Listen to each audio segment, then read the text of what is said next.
आज हम page maker start करेंगे। पेज मेकर स्टार्ट करने के लिए हम सबसे पहले हम लिखना पड़ेगा पेज मेकर। जैसे हमने पेज लिखा है एडोब पेज मेकर 7.0 देखिए, हमने उस पर क्लिक कर देंगे। क्लिक करने के बाद में जैसे हमने क्लिक किया फाइल सामने खुल जाएगी। स्टार्ट करेंगे हम सबसे पहले। ये जो ऑप्शन दिख रहा है टेम्पलेट्स के कुछ एग्जांपल्स फाइल्स है, अगर आप चाहें तो काम होता है या कैसे काम किया जाता है, ताकि आपको इस आइडिया लगे कि कैसे पेज मेकर में काम किया। अगर आपको लग रहा है कि नहीं हमने देख लिया है, और उसके बाद में फाइल पे जाएंगे, न्यू पे क्लिक करेंगे। पेज मेकर में किस टाइप की साइज लेना है पेज की, वो यहाँ से डिसाइड करते हैं। नॉर्मली ऑफिस में तो हम A4 साइज का पेज लेते थे, बट पेज मेकर में आपको पेज के कई सारे टाइप्स का यूज करना है। इवन कई बार ऐसा होता है कि हमें साइज डायमेंशन यहाँ से डिसाइड करना होता है। जैसे मान लीजिए आपको कार्ड्स बनाना है, तो 3x2 की साइज या 2x3 की साइज हमको लेना होती, ये हमने ले ली। अब जैसे ये साइज हमें लगा कि नहीं, ये साइज एक्चुअल में हमको ऐसी नहीं चाहिए थी, आड़े में चाहिए थी, तो डॉक्यूमेंट सेटअप पे जाके इसी पेज को हम वॉइड कर देंगे, तो इस तरीके से सेट हो जाएगा। ये बेसिक वे है किसी भी पेज को, नए पेज को लेना या उसमें क्या चेंजेस करना है। तो तीन चीजें अभी सीखी हमने। पेज का साइज, या तो यहाँ से अगर पता हो कि कौन सा पेज का साइज बन रहा है डिजाइन बनाते समय, तो इनमें से ले लीजिए। या फिर आपको लग रहा है कि यहाँ से डायमेंशन चेंज करना है हमें कि कितने बाय कितने की साइज इंच में हमको बता रखा है कि मान लीजिए विड्थ में इसकी जो है वो 2 इंच है, हाइट उसकी 4 इंच है, टाल में है कि वाइड में है, वो डिसाइड करने के बाद में फिर ओके कर देंगे। अगर मान लीजिए वो पेज सही नहीं हो पाया, तो वहाँ फाइल में जाके हम डॉक्यूमेंट सेटअप से भी उसको करेक्ट कर सकते हैं। अगर क्योंकि न्यू पे करेंगे तो नया पेज आएगा, और डॉक्यूमेंट सेटअप पे करेंगे तो उसी पेज को हम करेक्शन कर सकते हैं। तो इस तरीके से हम पेज लेते हैं। सबसे फर्स्ट जो है वो पेज हमें स्टार्ट करना है। ये जो टूल्स सामने दिख रहे हैं, टूल्स को कैसे यूज करते हैं या कैसे चलाते हैं, किस टूल्स का क्या किस तरीके से वर्क करता है। तो सबसे पहले तो हम फाइल तो भी नॉर्मल पेज ही ले लेते हैं जो पेज सामने दिख रहा है, क्योंकि हमें सिर्फ टूल्स की प्रैक्टिस करना है, तो कोई भी पेज ले सकते हैं फिलहाल। अब हम स्टार्ट करते हैं यहाँ से, जो हमारा रेक्टेंगल टूल्स बोलते हैं इसे। यहाँ से रेक्टेंगल टूल्स हमने लिया और ये रेक्टेंगल टूल्स बनाया। अब इसका जो यूज है पेज मेकर में वो ये है कि अगर हम ग्राफिक की तरीके से यूज करना चाहें इसको, तो यूज कर सकते हैं। कहने का मतलब है कि हम ऐसे बैकग्राउंड बनाना चाहते हैं तो ये बैकग्राउंड बन सकता है। अगर आपको लगता है कि नहीं मुझे सिर्फ टेक्स्ट को लिखने के लिए यूज करें, फॉर एग्जांपल मान लीजिए मैंने ये रेक्टेंगल लिया, और इस रेक्टेंगल को लेने के बाद मैंने इसको पेज मेकर में अपना उस पेज को पूरा कवर करने के लिए दे दिया, इतने पेज में वो कवर हो जाए।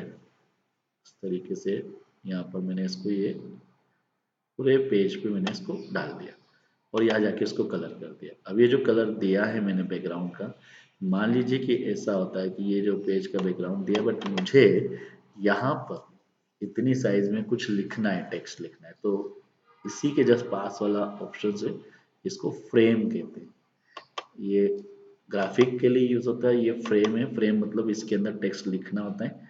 अब जैसे मान लीजिए मैंने इतने एरिया से लेकर और इसी में मुझे टेक्स्ट लिखना है। अभी मैंने इतना बड़ा लिया, चाहूँ तो इसको थोड़ा सा और बड़ा करना चाहूँ तो कर सकते हैं। यहाँ से कॉर्नर पे गए और इसको थोड़ा सा बड़ा कर दिया, और मान लीजिए इसका कलर मैंने दे दिया है इसको ब्लू। अब टेक्स्ट पे जाते हैं, और टेक्स्ट पे जाने के बाद जैसे इस पे क्लिक करते हैं, तो इस फ्रेम के अंदर जो भी हम लिखेंगे वो इस फ्रेम के बाहर नहीं जाएगा, इस फ्रेम में ही काम कर सकते हैं। जैसे मैंने लिखा श्री बालाजी कंप्यूटर, ये श्री बालाजी हमने कंप्यूटर लिखा है। अब मान लीजिए इसकी साइज थोड़ी सी बढ़ाना चाहता हूँ मैं, तो यहाँ से इसकी 30 की जगह मान लीजिए मैंने 48 की साइज कर दी। तो देखो अब 48 साइज में हूँ, थोड़ा सा बेटर दिख रहा है। मैं चाहूँ तो उसको और भी बढ़ा सकता हूँ कि 48 की जगह मुझे इतना बड़ा करना है कि ये पूरे पेज ये जो फ्रेम में करना है, फ्रेम में कवर हो जाए। हमने ज़्यादा बड़ा करेंगे तो वो नीचे की ओर जाएगा और उसकी वजह से दिख नहीं पाएगा। ये इस तरीके से हमने सेट कर दिया। तो ये फ़ॉन्ट उस हिसाब से होगा। मैं फ्रेम को कहीं भी उठा के रखूँ तो ये फ्रेम के साथ है। और जबकि अगर मैं यहाँ पर इसके यहाँ पर मैं कोई भी टेक्स्ट लिखता हूँ, ये जैसे वो भी मैंने टेक्स्ट टाइप किया, तो ये इस फ्रेम के साथ नहीं है, ये फ्रेम नहीं है, ग्राफिक है। तो ये टेक्स्ट अलग है, ये अपने आप में टेक्स्ट अलग से टाइप हो रहा है, और ये ग्राफिक है तो ग्राफिक के ऊपर अगर कोई भी टेक्स्ट टाइप करोगे तो वो उस ग्राफिक के ऊपर ना होके वो सेपरेट होता है, अलग होता है, जबकि फ्रेम में ऐसा नहीं होता, वो फ्रेम में टाइप करेंगे तो वो फ्रेम के साथ ही रहेगा। इसके बाद में अगर मान लीजिए कोई ऐसा ऑब्जेक्ट बनाना चाहता है जिसमें एलिप्स की जरूरत है, तो यहाँ पर किया मैंने ये इस टाइप से बना दिया, और यहाँ जाके मैंने इसको कलर अलग दे दिया। तो ऐसे ऐसा कोई ऑब्जेक्ट बनाना है जिसमें कि मुझे सर्कल टाइप बनाना है तो वो बना सकते हैं। अगर मान लीजिए तो ग्राफिक के लिए कोई डिज़ाइन देने के लिए है, कुछ टेक्स्ट के लिए नहीं है, बट अगर टेक्स्ट लिखना है इसी के अंदर तो इसके पास वाला ऑप्शन है फ्रेम वाला, हम उसमें जाके जो भी हमने कलर दिया है और इसके अंदर जाके टेक्स्ट टाइप कर सकते हैं। यहाँ पर जैसे ही क्लिक करेंगे हम, और यहाँ पर जाके हम ये टेक्स्ट कर सकते हैं। इस तरीके से ये टेक्स्ट इसी के अंदर टाइप होगा, आप देख सकते हैं। तो इस तरीके से हम ये टेक्स्ट इसके अंदर भी टाइप कर सकते हैं, या इसके अंदर कोई इमेज पिक्चर्स भी ला सकते हैं अगर आप चाहें तो। ठीक है, तो इस तरीके से हमने ये दोनों टूल्स और ये दोनों टूल्स सीख लिए हमने। अब किस नेक्स्ट है अपना पॉलीगन। पॉलीगन में क्या होता है, पहले हमें इस पॉलीगन को बाहर ही बना लेते हैं। यहाँ क्लिक किया, ये पॉलीगन में भी हम कलर्स वगैरह डाल सकते हैं।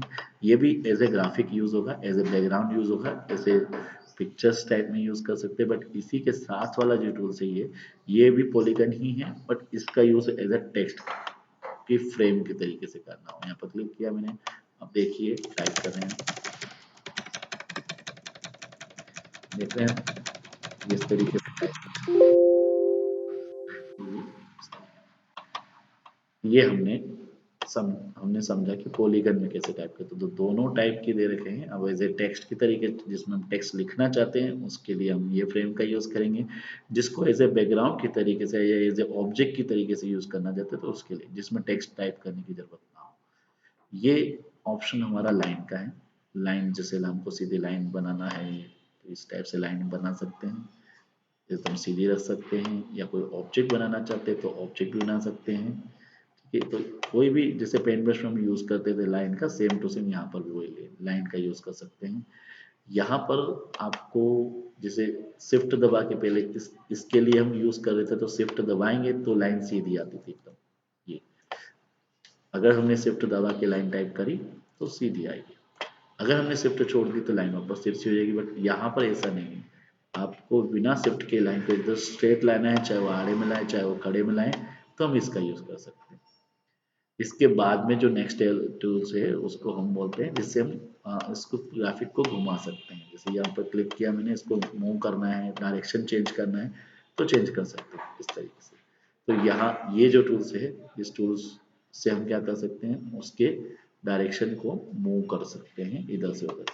हम यहाँ से इसको मूव कर सकते हैं, बट ये सिर्फ उसकी जगह को चेंज कर रहा है, और जबकि ये क्या करता है, उसी जगह पर रह के उसकी डायरेक्शन को मूव कर सकता है। इस तरीके से क्लिक करेंगे, ये देखो चेंज हुआ। इस तरीके से डायरेक्शन भी मूव हो रहा है, और उसके जो जिस डायरेक्शन में वो थी इमेज वो डायरेक्शन में मूव हो रहा है। तो इस तरीके से हम उसको चेंज कर सकते हैं। नेक्स्ट है क्रॉप। क्रॉप के लिए सबसे पहले हम फाइल पे जाना पड़ेगा, प्लेस पे जाना पड़ेगा, और किसी इमेज को लाना होगा। तो हम मान लीजिए कोई इमेज को लेना चाहते हैं, अभी रियल इमेज को लेना चाहता हूँ एग्जांपल, यहाँ पर लाई इमेज। इस इमेज को मुझे क्रॉप करना है, जैसे मोबाइल में भी आप क्रॉप का यूज करते हो, सेम वही काम यहाँ पर भी हम इस क्रॉप करके उसको इमेज को छोटा कर सकते हैं, एडिटिंग कर सकते हैं उसके अंदर। तो ये क्रॉप का काम हो गया। यहाँ से हम उसको सिलेक्ट टूल है, यहाँ से मूव कर सकते हैं इस तरीके से। तो ये काम आपका इससे हो जाता है। और टेक्स्ट पे पता ही है आपको, टेक्स्ट लिखने के लिए, टाइप करने के लिए होता है। टेक्स्ट टूल से हम टाइप कर सकते हो, टेक्स्ट में जो भी चेंजेस करना हो, यहाँ से फ़ॉन्ट, जैसे फ़ॉन्ट चेंज करना चाहते हो फ़ॉन्ट चेंज कर सकते हैं। ठीक है, सिलेक्ट करना होगा आपको उसमें, और सिलेक्ट करके फिर उसमें जो भी चेंजेस करना चाहे वो चेंजेस कर सकते हैं। यहाँ से हम फ़ॉन्ट चेंज कर सकते हैं, यहाँ से फ़ॉन्ट का टाइप हमने चेंज किया, जैसे ये तो शुरू से हम सीख ही रहे हैं। और यहाँ से साइज़ को चेंज कर सकते हैं, साइज़ चेंज हो जाएगी। तो हमने ये भी क्लियर कर दिया। अगर मान लीजिए जूम करके देखना चाहते हैं तो जूम करके भी देख सकते हैं। और जूम करने के अंदर ये जो पेज को हम मूवमेंट करना चाहते हैं कि हम इसके हैंड का यूज़ करके पेज को इधर से उधर जिस तरीके से हम हाथ से पेपर को इधर से उधर टेबल पे इधर सेट करते हैं कि इसको आगे खसका दिया इसको पीछे, तो सेम इससे भी वही काम होगा। तो इस तरीके से बेसिकली टूल्स हमने आपको बताए हैं। टूल्स को आपको चला के बेसिकली देखना है। फिर नेक्स्ट डे हम इन टूल्स की डिटेल में जाएंगे कि हर एक टूल से, जैसे अंदर यहाँ पर इससे क्या होगा, फिर यहाँ पर डबल क्लिक करेंगे इनसे क्या होगा, फिर हर एक टूल्स का जो ये जैसे इसके टूल बार है इनको कैसे चलाएंगे, तो ये सारे फंक्शंस हम क्लियर करेंगे कल।